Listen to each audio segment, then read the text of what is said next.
Batoni biso kutu nga uta komi chef à balabala nga mna za so bachanga so 4 étoiles ya général mais le là komi chef à balabala bachanga na telemi to sa boni ba président so ba hotelmati président to ba telemi ba poma bango ba telemi te biso to telemi biso association de telemi ba ministre ba ye ba tebele ba yale ba vani ba kibiso to telemi mais est-ce qu'on a banga panko basko tanga okufa c'est bourgmestre ramutoya maman dit t'as pas koufi les sous donc awa to éviter lobby parce que to éviter lobby tam sur aux ala déniler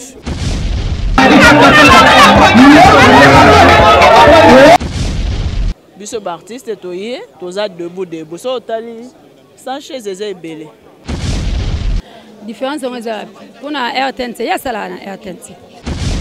Les raisons sont multiples entre autres netinga na yakité parce que je souffrais. Les gens d'amener des contributions et déranger les gens pour nous contribution et à la quitter.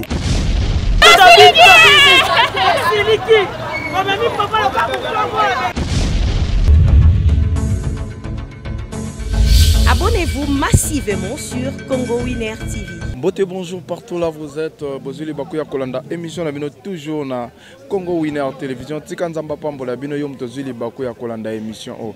J'espère que place Tozali, vous comprenez déjà quelle place Tozali. Nzamba Pambola Bino Balobi Tolela na Baye Bakolela. To sepela na Baye Baza ko sepela. Lelo ndenge na olo banabino Tozali na ebembe ya papa Kwedi. Pourquoi pas Tobandi na morgue, na cinquantenaire, ce que toza na RTNC. Donc, Bokozwa image mobimba ndenge sengeli.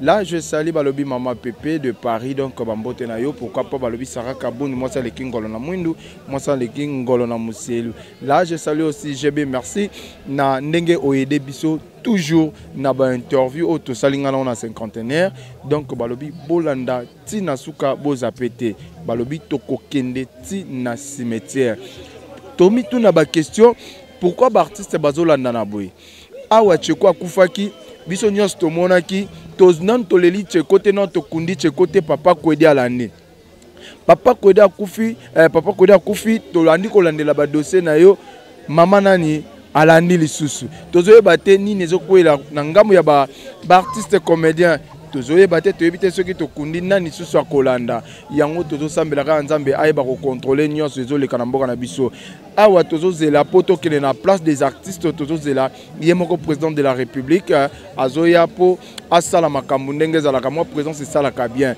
tozomona ba artiste mingi bakundami lelo yo polémique comme kota toujours na ba artiste comédien.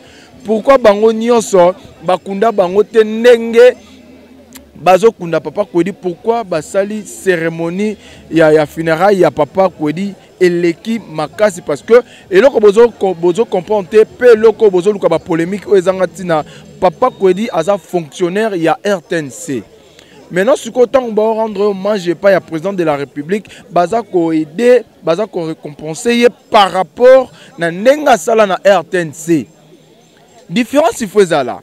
En dehors il y a cause à l'artiste comédien, tu es papa Kwedi à ça l'artiste comédien, il y a populaire.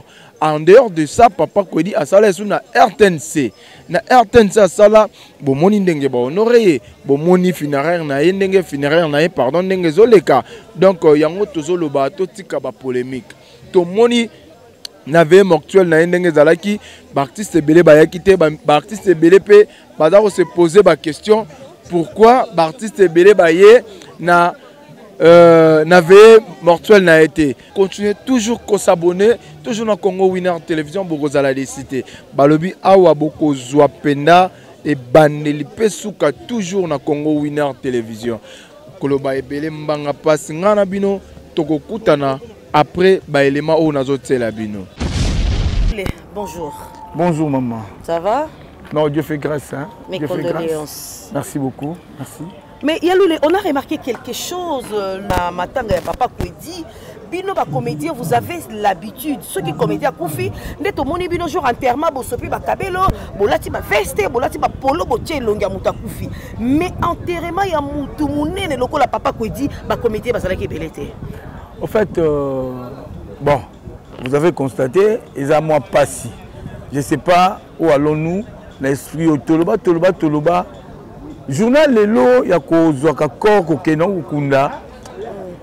Pour les Batumususu, ils ont comment est loisir et comment est fête. Or, jour à Malam, ils ont jour à veille mortuaire.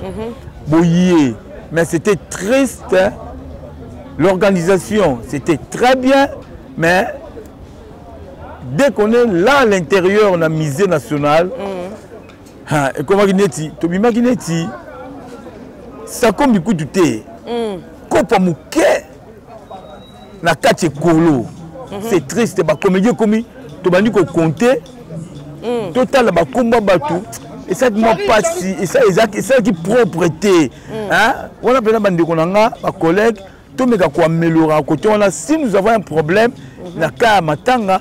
Toi assister à Bandeko Bakoufeli, consolation c'est la rabo assister Bandeko na veillé mortuaire. Les lots et bénémoine on a bangoté puisque chaque présence ça on a veillé. Mais bon, oh Toyaki te représentait Baninga mais et comme habitude quoi. Yangwa Moni c'était bien passé, vraiment bravo na Tantine Linda. Non mais avant que ça donne bravo Yalinda, c'est dit à quoi absence il y a des comédiens parce que les autres comédiens peut écouter là dans balobi Matanga ya Papa Kwedi c'est comme si vous privatisez qui yango bino batu ya kala surtout batu groupe Salongo comme si vous privatisez qui yango non ba privatisaka Matanga té peut-être muto alobi na ndengwana bon azonga nano azonga sa réflexion na estima celui qui est parti azali icône c'est un baoba il y a une différence na Matanga donc ça la différence dans le moité mais tout personne tout que logiquement parlant bon tout est na quartier 1 acteur Fabrice Akoufi bon Kotoyo acteur mongo ya icône Akoufi parce que Matanga ngo balancer ba tiongo ndenge moko non ba privatiser raté la première des choses Kwedi Papa Kwedi aza acteur ya groupe Salongo. C'est l'organisation interne du groupe Salongo. L'organisation interne du groupe Salongo et en collaboration avec protocole d'État, vu l'importance il y a icône qui est parti Papa Kwedi, c'est pourquoi Bomoni, Baboya qui d'abord, il ne faut pas déranger les gens, d'amener des contributions. Et déranger les gens pour contribution ezala quitté. Non le tout bravo chef de l'État gouvernement à s'occuper nango nyonso ko banda makambu tout ba ke kuna na misé les autres zolongo awa to ke RTNC place d'artistes tout la charge du gouvernement. Bon en fait yango moni ce qui muta sali musala kitoko hein. Et les lois à Zate, il faut honorer bien. Mais ça passe dans le gouvernement Nabiso. Il faut honorer vieux que dit les lois. Il décorer puis artiste posthume. Pourquoi pas?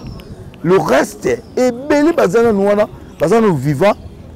L'État peut pas décorer à titre posthume pour baser la télé nango bakoufa. S'il faut tout citer, baser belé. Baser belé mais et ça, malade le gouvernement, mais au fur et à mesure, Fatih Beton, on a un message lancé directement à la gouvernement. Oui, le message est général. C'est général. Fatih Beton, la côté, et que les Kalekara, madame, moi, tu rebondis ça. Tozana maman ni Abi Awa, une femme exemplaire, c'est comme ça que moi je l'appelle. Bonjour maman ni. Merci. Merci, pareillement. Merci. Maman ni, tu as remarqué quelque chose hier, dans Matanga, kuna na misé. Il n'y avait pas vraiment des artistes Nabutu. Neto mon artiste monsieur Bakoufi, artiste qui est belé mais Papa Kwedi on a remarqué vraiment absence il y a des comédiens et ça qui est vraiment remarquable. C'est vrai que c'est déplorable parce que quand on pleure un baobab, c'est tout le village Ndemutazaka affecté dans les Kambwango. C'est vraiment regrettable, c'est tout ce que nous pouvons dire. C'est tout ce que nous pouvons dire, c'est regrettable. Quand bien même que la raison cause multiple. Quand bien même que la raison cause multiple, mais nous sommes africains et en Afrique, la mort est à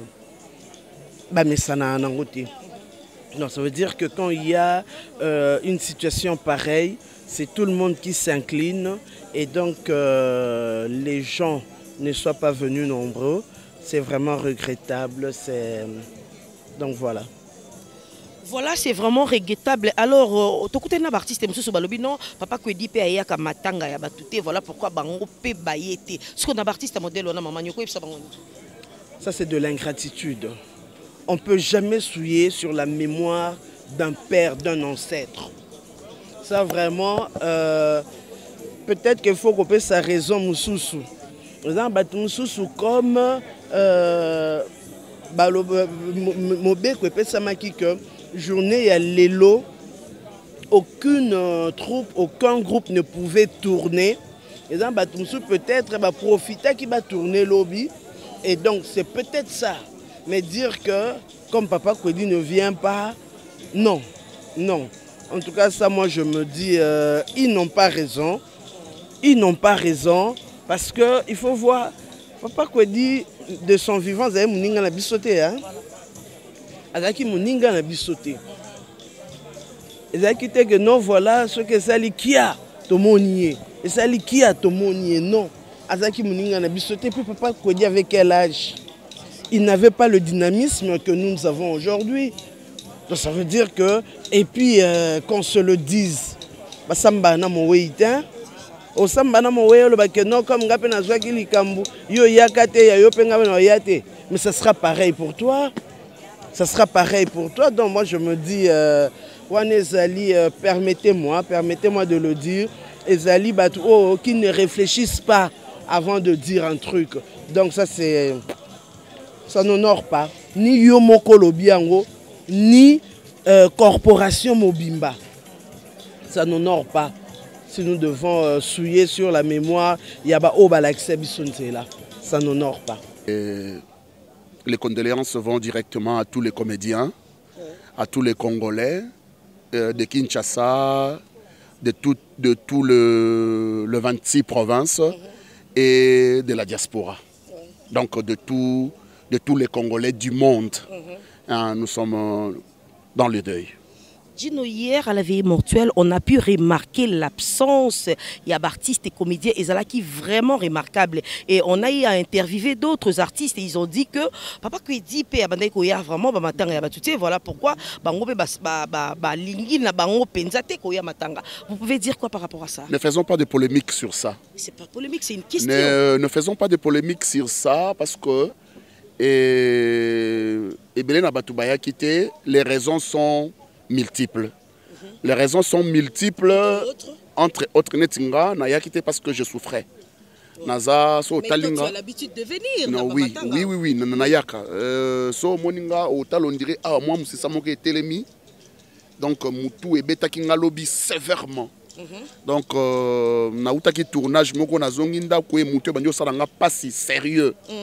Donc nous crois na bimaki na ke na zui piqûre. Tant on a zongi nde sali kena lala. Yango salaki kena monana te. Il y a aussi d'autres raisons au bande comme sous pe bazanango. Donc c'est la famille. Non, je ne défends pas, je ne défends pas. Vous savez, un avocat pour défendre quelqu'un, il faut ayokaye. Ayoki les raisons où il pour ça qui sont clients, il y a ça là et loko oya sali. Mais néanmoins, ngai, je ne suis pas un avocat. Je dis selon moi, hein, chers amis, c'est parce que je souffrais. Les lots, je fais un effort considérable pour que Naya Namona boye, tout en étant malade. Naye, Namonani. Donc, ce qui likambumo ko ezali ekende komoko amonanité n'allons pas trop vite pour condamner. Non, on ne condamne pas. Attends, s'il vous plaît, Papa Serge. On n'a pas condamné. Mais par rapport aux artistes, au Balobi, que Baya quitté parce que Papa Kwedi peut à mon anakati. Voilà pourquoi on vous a posé la question. Vous pouvez dire quoi par rapport à ça? Ça n'engage que eux. Est-ce qu'on peut questionner une personne morte? On peut la questionner. Je ne pense pas. Est-ce que Toko Zongi Sanamuto et si Akoufi, Mabe Moko Boya Sala qui peut Zongi Selayango? Ata Oche Manzaka. Aoyokate. Ata Osuye Minu. Akoyokate, Bible lobby. Bao Batanga Bible Babalobi. Si la personne est morte et son âme est oubliée. Voilà. Voilà. Donc, vrai, Zako. Et raison ya mutu moko eza raison ya batumi balete raison ya batumi balé et ça peut raison ya batumi satute et par après et tant on a yé dans le monde na bané ko ça le roi hein tatou moko boye et après tant on va passer na sala hein temps normal natala ki Papa Kwedi natala ki Papa Elombe et nabimi na katikati na bango Serge Moko Boya bimi so talinga bien na basen nanga non so talinga bien na basen nanga au moins moi sérieux moko ya Papa Kwedi ezali moi sérieux moko ya Papa Elombe ezali et puis moi immature moko ya Papa Serge yango babenganga le roi des immatures.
Merci Daniel Claude, merci Maïfoutou, bravo l'artiste. Le patriarche Abraham, merci Kwedi, merci patriarche, merci Kwedi, merci Monsieur Diallo, merci Touba Zazou, merci.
Bye.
Est-ce a scène dans la noce?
Depuis le mardi 30 août dernier, 30 août, tient ici l'esplanade du studio Maman les derniers hommages que tous nous allons. Il sera suivi du mot du groupe Samuel, de ressources humaines, la radio-télévision nationale, gouverneur de la ville d'équipe, Anthony Baka Ngobila, Monsieur le ministre de la Communication et Médias, Patrick Mouyaya de Gerbe de Fleurs, les absoutes, promis là-dessus. Et je rappelle encore une fois, ne doivent circuler sur le tapis rouge que l'équipe de la télévision nationale qui retransmet en direct, mais aussi Bolingo qui sont en dehors du pays. La seule femme du groupe Salongo qui est présente ici, c'est les activités du théâtre populaire en République démocratique du Congo. Pendant que le théâtre du Sokoda se prépare également. Metteur en scène et producteur culturel, il l'a été. C'est à l'aube des années 70 que Mayen s'illustre dans l'art de Molière, dans la pièce Ngombe, où il avait incarné le rôle du chef Ngombe, avec un autre culturel, je cite, le professeur André Yokalié, avec qui il a aussi joué Kimpwanza, Antigone d'Anouilh, et bien d'autres pièces de théâtre. Et ce, après ses débuts,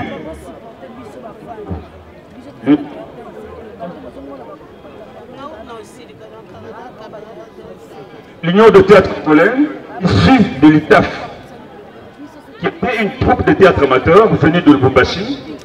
Et lorsque cette troupe s'éclata en deux, lui intégra le TECO, où il a eu à jouer avec des grands Joseph Kachala Mwanantamboa, dit Papa Chef, un autre grand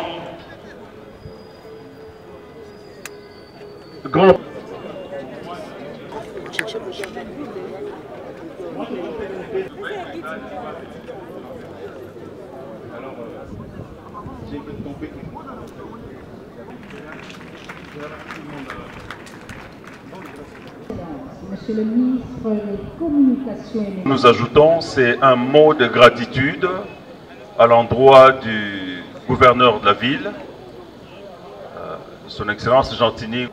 Pleure et célèbre l'immense héritage qu'il nous a légué. Chinoise, au point d'en devenir la tristesse. C'est les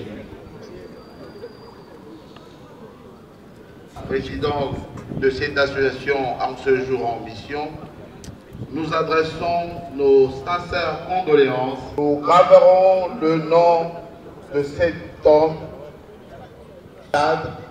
en vue d'immortaliser cette étoile. Bonjour, président.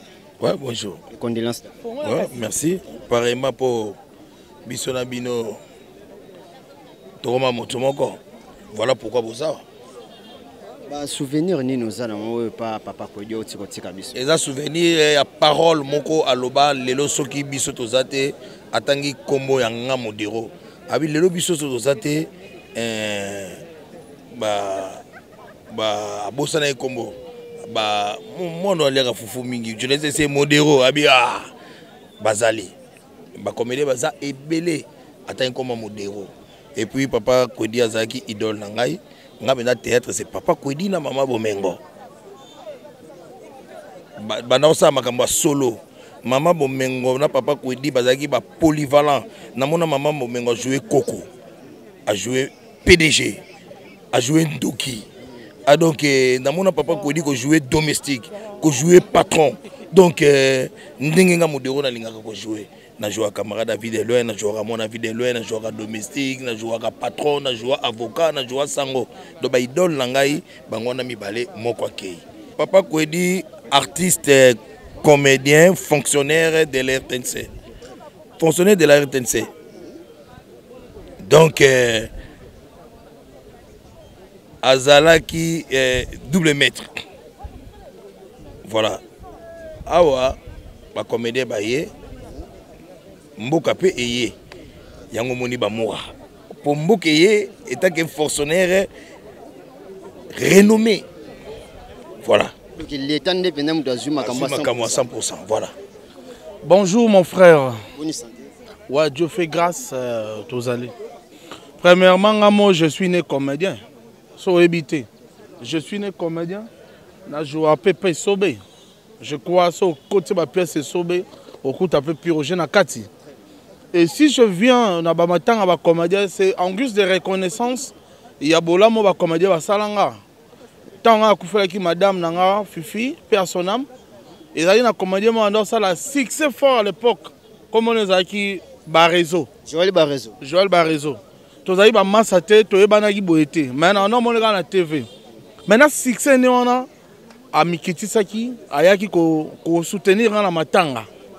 Tandis que tous aïe ba massate donc pas sinanga à l'attaquer yango ayaki ko soutenir nga yango moni depuis jouana nga pe et komela nga penza do habitude soki comédien kufi fona ya kapona zong sabolamu oyo Barezo asalanga yi et ndeti matanga papa Kwedi boye je suis congolais oza matanga ya ba congolais deuil national même parce que papa Kwedi fut l'icône de notre théâtre.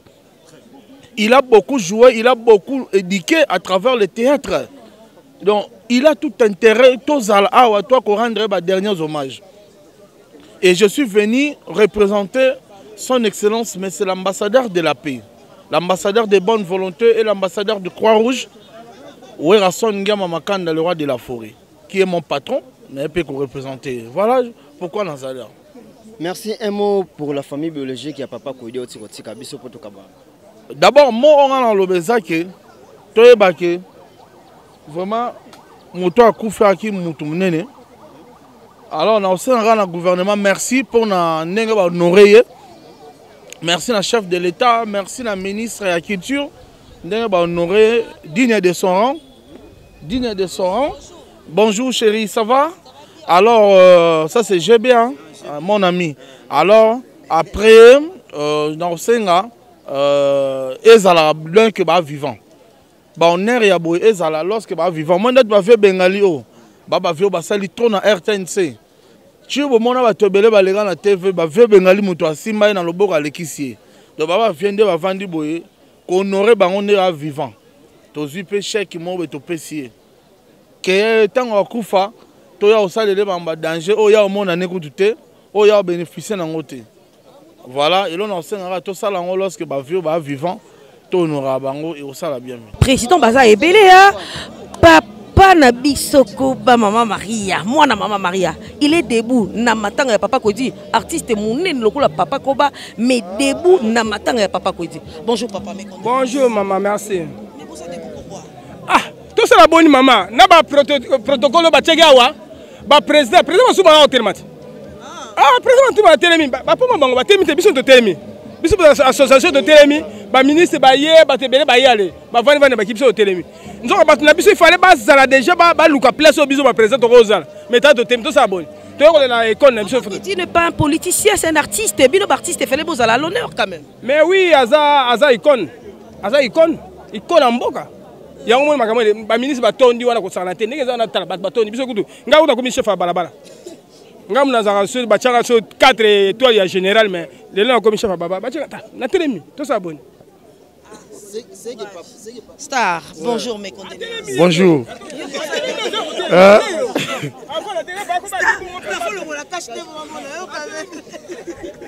T'es na télémi pour na retard. Na retard.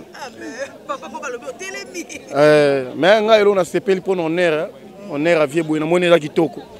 Mais est-ce qu'on a banga panko basko tanga kufa c'est bougumestre ramutoya donc ka bougumestre ramutoya ka atambola en tout cas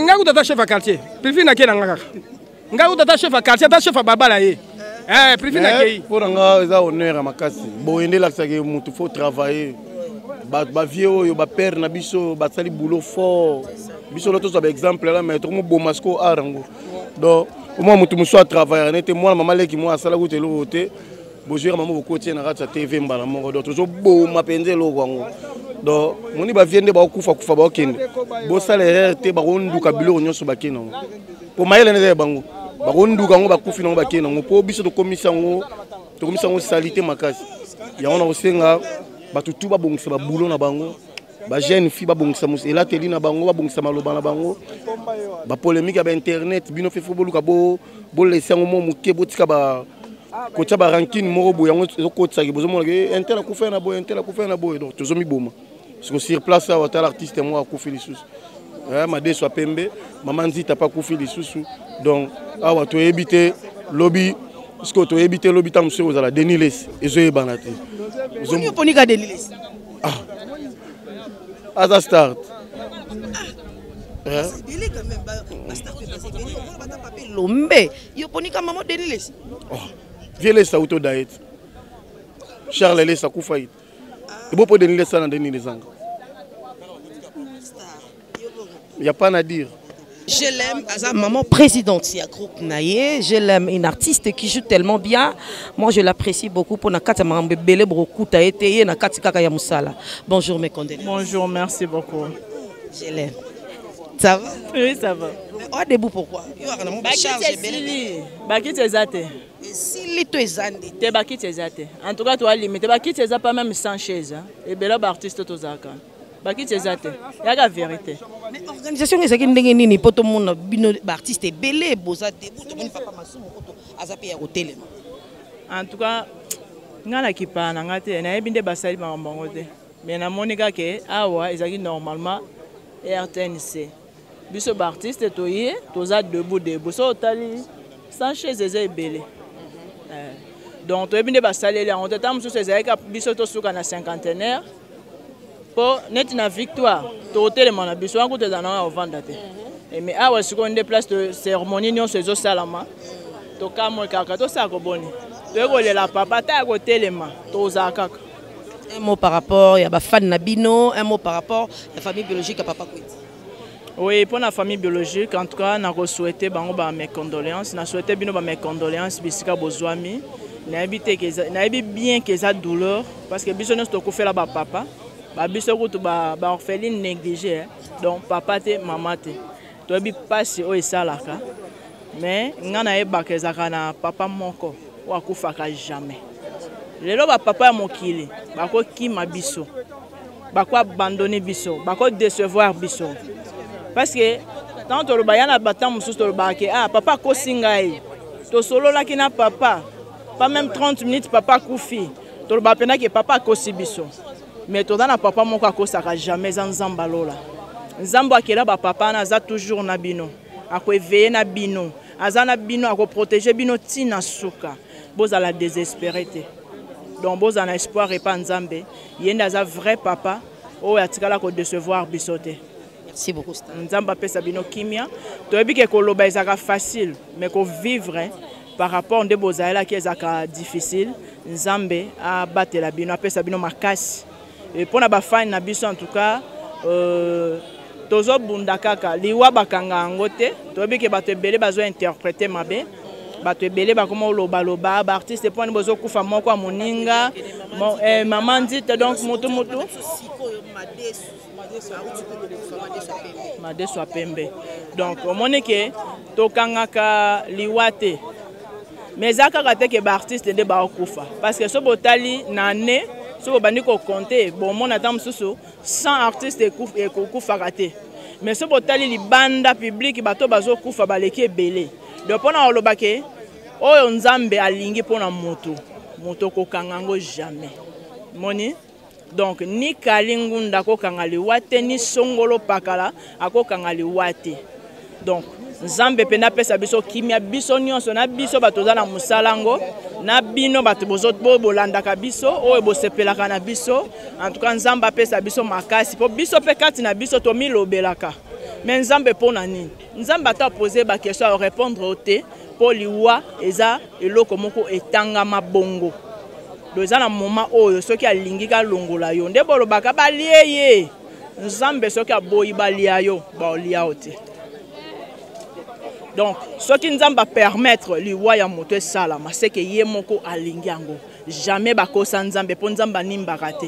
Amona kanyonso même mutoni nazo attaquer azo bundisa zo sala nini nzamba zo mona soka lobi stop donc tozwa ka kimia na makamno so totika ngone so maboko nzambe. Bonjour. Condoléances d'abord.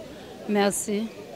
Comme présidence na matanga papa Kwedi attaque artiste comédien ou artiste comédienne mais ba souvenir ni nous garder pas papa Kwedi. Ndio mamba baza ba icône Donc si on regarde les souvenirs, c'est que bateau babandi musalo, bateau baebi en koleka biso, eza bango. Mais maman Kalunga, tout le monde différence ya bandi ko no artiste comédien ou comédien ou ba otika biso par rapport à l'organisation. L'organisation ya Papa Kwedi différence makas pourquoi? Différence on eza pour na RTNC, ya sala na RTNC. A sala na RTNC. Si je comprends bien, RTNC ndé muté konzi attaque membre na bango aza travailler ya RTNC banda kala. Et puis à travailler mingi na kati ya mboka na biso Congo. Un mot pour la famille biologique. Ba condoléances kaka, nzamba bondisa mitema. C'est ça. Merci au gouverneur de la ville de Kinshasa, Gentili Mbaka Ngobila, pour cet hommage à l'endroit de Kwedi Maïputu.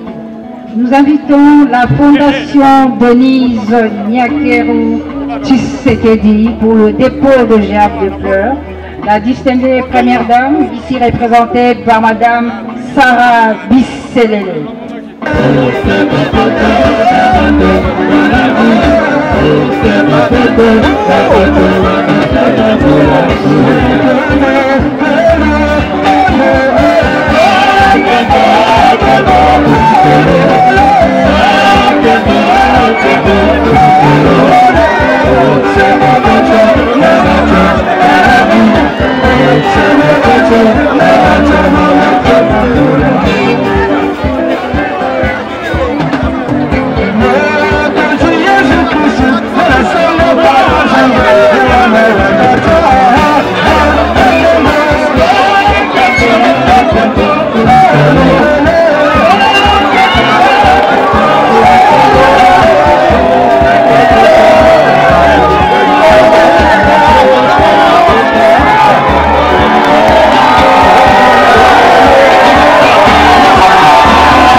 que le président de la République est à l'écoute des agents et cadres de la RTNC. Et il a écouté les agents et cadres et il leur a promis, je crois, des solutions idoines. Et c'est ainsi que va s'achever justement ces obsèques de Daniel Claude Kwedi Maïputu.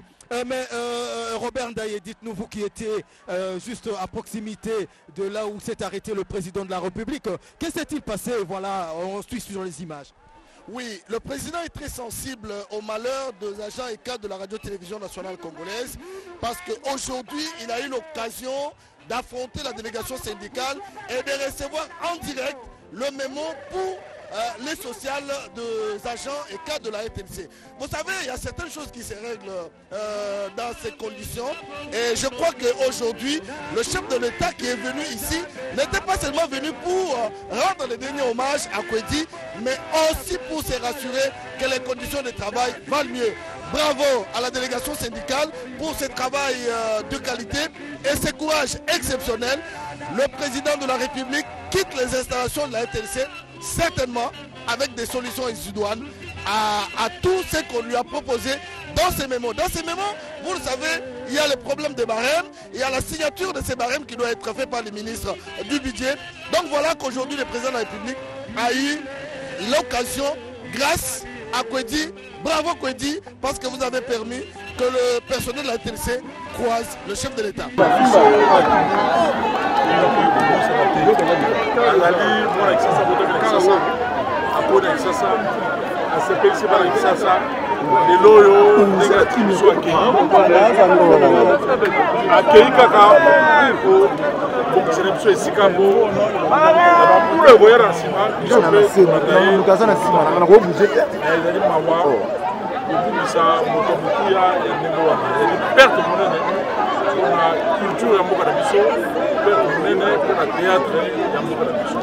parce que culture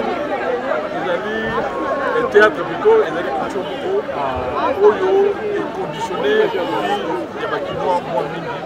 depuis l'époque il y a Maboké, il y a groupe Salongo théâtre de chez nous qui les a continué relève voilà et ça l'a mis bien parce que un responsable consciencieux on a Kwedi Bazouaki Moussana Bango Souri et Balakisi Bapesi Esengo Bapesi Zela Bapesi Bakisa Yamala.